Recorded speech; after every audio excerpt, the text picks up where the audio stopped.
If living a successful life was easy, I'm sure more people would be successful. If just being ambitious was enough, I'm sure all of the broke and perplexed people in the world wouldn't be broke and perplexed. While most people spend most of their lives struggling to earn a living, a much smaller number seem to have everything going their way. Instead of just earning a living, the smaller group is busily working at building and enjoying a fortune. Everything just seems to work out for them. And here sits the much larger group, wondering in awe on how life can be so unfair, complicated, and unjust. So what's the major difference between the little group with so much and the larger group with so little? Despite all the factors that affect our lives, like the kind of parents we have, the schools we attended, the part of the country we grew up in, none has as much potential power for doing good as the ability to dream. Dreams are a projection of the kind of life we want to lead. Dreams can drive you. Dreams can make you skip over obstacles. When we allow our dreams to pull us, they unleash a creative force that can overpower everything in our way. To unleash this power, though, your dreams must be well defined. A fuzzy future has little pull power. Well-defined dreams are not fuzzy. Wishes are fuzzy. To really achieve your dreams, to really have your future plans pull you, your dreams must be vivid. If you've ever hiked a 14,000-foot peak in the Rocky Mountains, one thought has surely come to mind. How did the settlers of this country do it? How did they get from the East Coast to the West Coast? By foot. Carrying one day's supply of food and water is hard enough. Can you imagine hauling all of your worldly goods with you? Mile after mile, day after day, month after month? These people had dreams, big ones. They had ambition. They didn't focus on the hardship of getting up the mountain. In their minds, they were already on the other side. Their bodies just hadn't gotten them there yet. Despite all of their pains and struggles, births and deaths along the way, those who made it to the other side had a single vision: to reach the land of continuous sunshine and extraordinary wealth. To start over where anything was possible, where everything was possible. Their dreams were stronger than the obstacles in their way. You've got to be a dreamer. You've got to see the future finished in advance. You've got to see California while you're climbing 14,000-foot peaks. You've got to see the finish line while you're running the race. You've got to hear the cheers when you're in the middle of a monster project. And you've got to be willing to put yourself through the paces of doing the uncomfortable until it becomes comfortable. Because that's how you realize your dreams. They've always been important.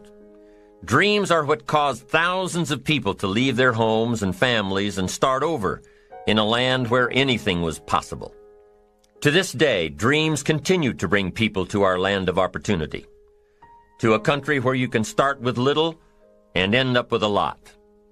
Ben Franklin gave us 3 principles of success and ambition that have withstood the test of time. Number 1, happiness doesn't come from big pieces of great success, but from small advantages hammered out day by day. What Mr. Franklin is saying here is that we must be happy with what we've got when we're in pursuit of what we want. Too often we say, "Oh, I'll be happy when I just get that promotion. I'll be happy when I just land that contract. I'll be happy when I just have more money. I'll be happy when I just..." Just what? You won't be any happier when you reach your goals than you are right now. It just doesn't work that way. Abraham Lincoln said it best. He said, "You'll be as happy as you make up your mind to be." Right now, whether you're on your way, whether you've already gotten there, you'll be as happy as you make up your mind to be now. Right now. Being happy on the way doesn't mean you can't aim for great things. After all, look at everything Franklin accomplished in his lifetime. It means that big achievements come one small advantage at a time. It means that you've got to enjoy the journey. It means that you must enjoy and take pride in your little accomplishments. It means enjoying who you are becoming in pursuit of your eager desire, every day, every single day. Ben Franklin's second principle said that life is plastic.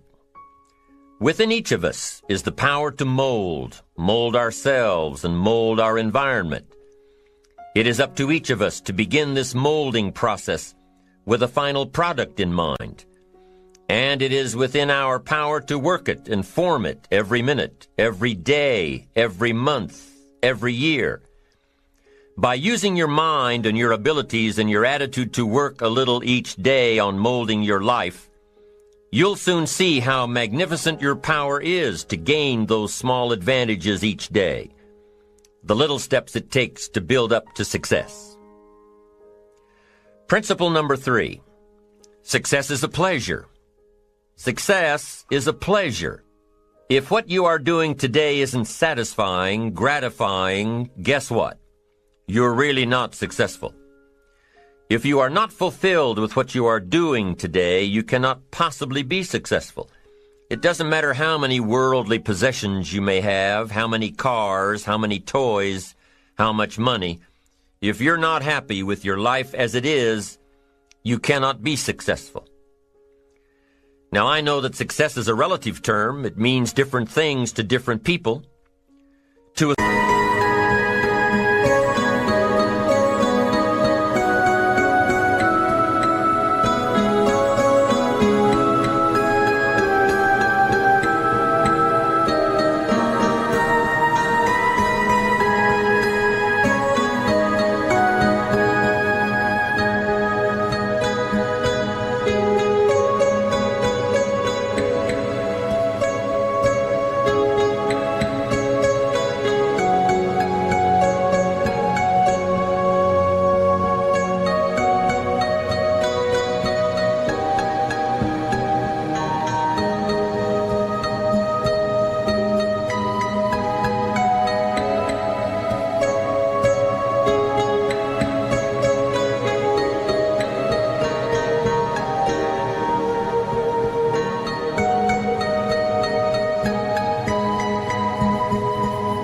school kid, success may mean a star on top of his latest test. To a homemaker, it probably means that she has a well-run household and a wonderful family. To an outside professional, it's most likely the thrill of closing a major contract, or the pride in accepting a performance bonus, or being named the top-producing salesperson. But the one thing you will hear from everyone who is successful is that they are happy with who they are and what they are doing. They are happy, content, satisfied. Success is a pleasure. What have you done today that makes this day successful? Think about it and write it down. If at the end of the day you can jot down the things that have made it a good day, you will soon see patterns forming. This really is a good habit to get into. When you can see a pattern of pleasure, you'll know you're on the road to success. So take note of Mr. Franklin's 3 principles of success and ambition. Number 1, big achievements come one small advantage at a time. One step at a time, one day at a time. Number 2, you have the power to mold your life, to make it whatever you want, to shape it and reshape it. And number 3, success is measured through pleasure. This is the key one. Success is measured through pleasure. You've got to be happy along the way. You've got to learn to give yourself a pat on the back. Good job, you need to tell yourself. I'm proud of me today. You've got to be happy. You've got to learn to enjoy the process. These are really common sense ideas. They're practical. There's many parts to image. The image that others see you as, the image you have with other people. And it's very important how other people see you. If they don't see you as a leader, chances are they won't pay attention. If they don't see you as being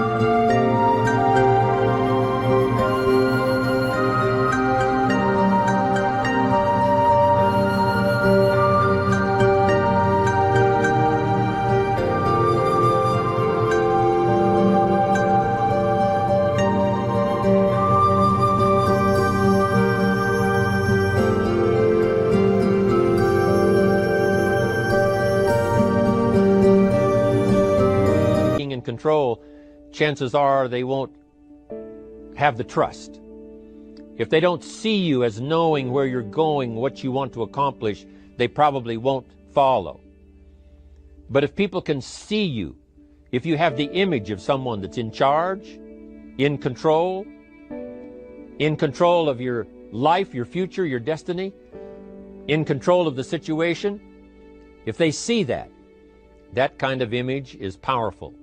It helps to win the day. It attracts other people.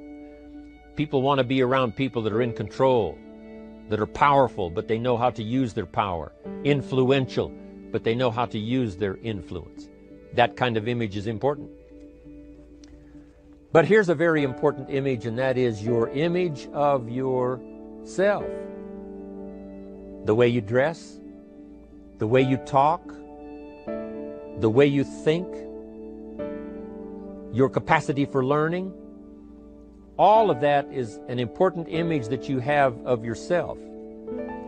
The image that you have that if it needs to be learned, you could learn it. If there's a book that needs to be mastered, you could master it. If there's a skill that needs to be learned, why couldn't you get busy now and learn that skill? That kind of self-image, that I am continually trying my best to be the best I can. Because one of the most important places you have to look is into the future, yes. You've got to look into the past, yes. You've got to look around, yes. But one of the most important places you have to look is in the mirror. You know, how I appear to other people, that's important. But how I appear to myself is the ultimate importance. That kind of image, to where you'll develop the self-confidence, you'll develop the self-reliance.